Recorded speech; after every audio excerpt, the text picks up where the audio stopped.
Hello नमस्कार साथीहरू। मेरा युट्युबमा जोडिनुभएका सम्पूर्ण साथीहरूलाई यो चिसो न्यानो अभिवादन गर्दछु। र मलाई युट्युबमा जोडेर साथ दिइरहनु भएको छ। र म चाहिँ कस्तो भने अलिकति केही गरौँ केही हुन्छ कि भन्ने एउटा आशा पलाएको छ। र युट्युब मार्फत चाहिँ केही इन्कम गरौँ भन्ने एउटा सोच जाँगर हौसला अगाडि बढेको छ। र दर्शकहरूले माया चाहिँ गर्नै पर्ने हुन्छ।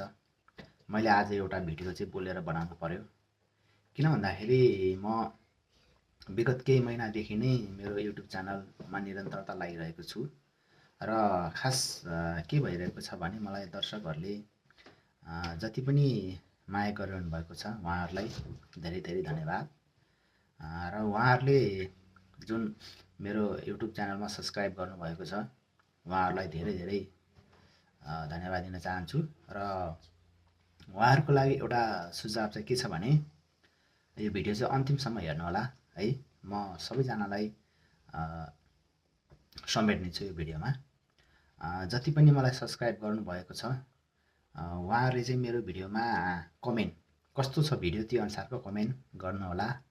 त्यसै गरी अनि लाइक र सक्दो सेयर पनि गर्न नबिर्सिनुहोला सब्सक्राइब गर्नुभएको साथीहरूले है। अनि अब रह्यो जुन बाँकी मेरो भिडियो मात्रै हेर्दै हुनुहुन्छ उहाँहरूलाई पनि एउटा सुझाव के छ भने प्लिज तपाईँले मलाई सब्सक्राइब गरिदिनुहोस्। अनि त्यस पछाडि भिडियो सक्दो सेयर गरिदिनुहोस्। अनि भिडियोमा लाइक गरिदिनुहोस् र कमेन्ट भिडियो अनुसारको जस्तो मन लाग्छ त्यस्तै खालको कमेन्ट गरिदिनुहोस् है। किनभने मैले कुनै कुराहरू बोल्दाखेरि अथवा चाहिँ मेरो भिडियोमा कमी कमजोरी होला त्यो हजुरबाट मैले सुध्रिँदै जानेछु, हजुरबाट सिक्नेछु। त्यसमा मलाई क्षमा दिनुहोस्।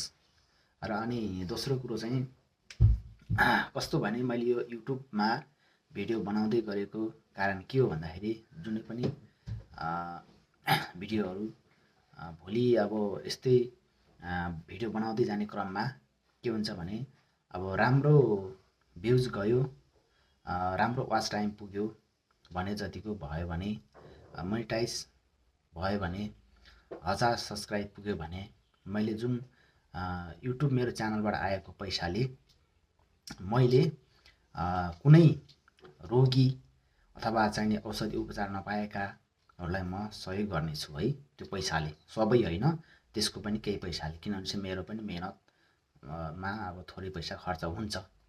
त्यसै कारणले गर्दाखेरि भिडियो हजुरले पुरा हेरिदिनु होला हैन, भिडियो स्किप नगरिदिनु होला। म पनि केही गरौँ भन्ने एउटा सोच मलाई पलाएको छ। र म अरू कुनै अन्य काम गर्नको लागि पनि खासै योग्य छैन। किनभने म अलिकति बिरामी रोगी अशक्त नै हौँ। त्यस कारणले गर्दाखेरि यो सामाजिक सञ्जाल मार्फत नै मैले यो टिकटक, फेसबुक, युट्युब जस्ता सोसल मिडियाबाट मैले चाहिँ नि भिडियोहरू अपलोड गरेर इन्कम गरेँ भने मलाई पनि मेरो एउटा बाँच्ने आधार, जिउने आधार हुनेछ। र मैले यस पैसाले चाहिँ अरूलाई सहयोग गर्नेछु। कतिपयले भन्नुहोला अहिले त आफूलाई नै सहयोग छैन, कसरी सहयोग गर्छस् भन्नुहुन्छ। हो, अहिले मलाई नै सहयोगको खाँचो छ। तर प्लिज के को सहयोग भन्दा तपाईँहरूको सब्सक्राइब, एक सेयर, लाइकको एकदम जरुरी छ। त्यस कारणले गर्दाखेरि हजुरहरूले यो गर्न नबिर्सिनु होला। र म भिडियो बनाउँदै जानेछु। मलाई कमेन्ट गर्नुहोस्, यस्तो गर्नुहोस् उस्तो गर्नुहोस् भनेर मलाई सुझाव दिनुहोस्। त्यही अनुसारको भिडियो म बनाउँदै जानेछु है। ल भिडियो अलिकति इन्ट्रेस्टिङ नै थियो र अन्तिमसम्म हेरिदिनु भयो। ल भगवान रूपी मेरा दर्शकहरूलाई 2 हात जोडी धन्यवाद दिन चाहन्छु। आगामी भिडियोहरूमा फेरि भेटौँला है त।